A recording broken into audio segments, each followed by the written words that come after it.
గుంటూరు జిల్లా మార్కెట్ కూడలిలో కేంద్ర సహాయ మంత్రి పెమ్మసాని చంద్రశేఖర్ అమరజీవి పొట్టి శ్రీరాములు విగ్రహానికి పూలమాలలు వేసి నివాళులర్పించారు. భాషా ప్రయుక్త రాష్ట్రాల కోసం అహర్నిశలు కృషి చేసిన మహానీయులు పొట్టి శ్రీరాములు అని మంత్రి అన్నారు. 56 రోజులు అమరణ నిరాహార దీక్ష చేపట్టి రాష్ట్రం కోసం ప్రాణాలు అర్పించారని కొనియాడారు. ప్రతి ఒక్కరూ ఆయనను ఆదర్శంగా తీసుకోవాలని సూచించారు. పోరాటానికి ప్రతిరూపం శ్రీ పొట్టి శ్రీరాములు గారు. భాషా ప్రయుక్త రాష్ట్రాల గురించి, తెలుగు జాతి గురించి 56 రోజులు నిరాహార దీక్ష చేసి ఒక తెలుగు రాష్ట్రాలే కాకుండా వేరే రాష్ట్రాలు, గుజరాత్ కానీ మహారాష్ట్ర కానీ ఇలా భాషా ప్రయుక్త రాష్ట్రాలుగా చేసినటువంటి మహానుభావులు. ఇదే కాకుండా హరిజనులు దేవాలయాల్లోకి రానివ్వనటువంటి రోజుల్లో వారిని రానివ్వాలి అనేటువంటి మొదటిసారిగా ఉద్యమాన్ని మద్రాసు ప్రెసిడెన్సీలో చేసినటువంటి గొప్ప వ్యక్తి.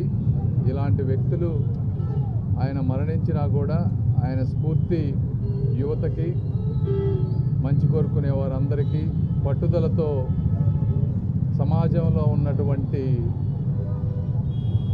సమస్యలకి సొల్యూషన్ తీసుకురావడానికి ఆ పట్టుదల అందరికీ స్ఫూర్తిగా ఉండాలని, అలాంటి వారి స్ఫూర్తితో కూటమి ప్రభుత్వం మేము అందరం పనిచేస్తామని మరొకసారి తెలియజేసుకుంటూ, ఆంధ్రులకి ఒక రాష్ట్రం కావాలి. ఆ రోజు ఆంధ్రులంతా కూడా మద్రాసు ప్రెసిడెన్సీలో ఉండేవాడు. ఆంధ్రులకు ఒక రాష్ట్రం కావాలని మరి ప్రాణాన్ని ఆయన త్యాగం చేశాడు. 56 రోజులు ఆమర నిరాహార దీక్ష చేశాడు. ఆ తర్వాత కాలంలోనే ఆంధ్రప్రదేశ్ కూడా ఏర్పడింది. మొదట ఆంధ్ర రాష్ట్రం ఏర్పడింది. ఈరోజు విడిపోయిన తర్వాత మన రాష్ట్రం అభివృద్ధి చెందడమే ఆయనకి ఇచ్చేటటువంటి నిజమైన నివాళి. మరి విడిపోయినప్పుడు విభజన చట్టం చేయబడింది, ఏపీ రీఆర్గనైజేషన్ యాక్ట్ చేయబడింది. అందులో అనేక అంశాలు అమలు చేయాల్సినటువంటి అవసరం ఉంది. కేంద్ర ప్రభుత్వం వాటిని అమలు చేయాలి. ఈ సందర్భంగా నేను ఒకటే విషయం చెప్పదలుచుకున్నా, ఈ రాష్ట్రం అభివృద్ధి చెందడమే, ప్రజానీకం అభివృద్ధి చెందడమే పొట్టి శ్రీరాములకి నిజమైన నివాళి. దానికోసం అందరూ ఐకమత్యంగా కృషి చేయాలని కోరుతున్నాను. ఈరోజు మహానుభావుడు పొట్టి శ్రీరాములు గారికి శ్రద్ధాంజలి ఘటిస్తూ, మహనీయులు భౌతికంగా మన మధ్యన ఉండరు కానీ మానసికంగా బతికే ఉంటారు మనలో.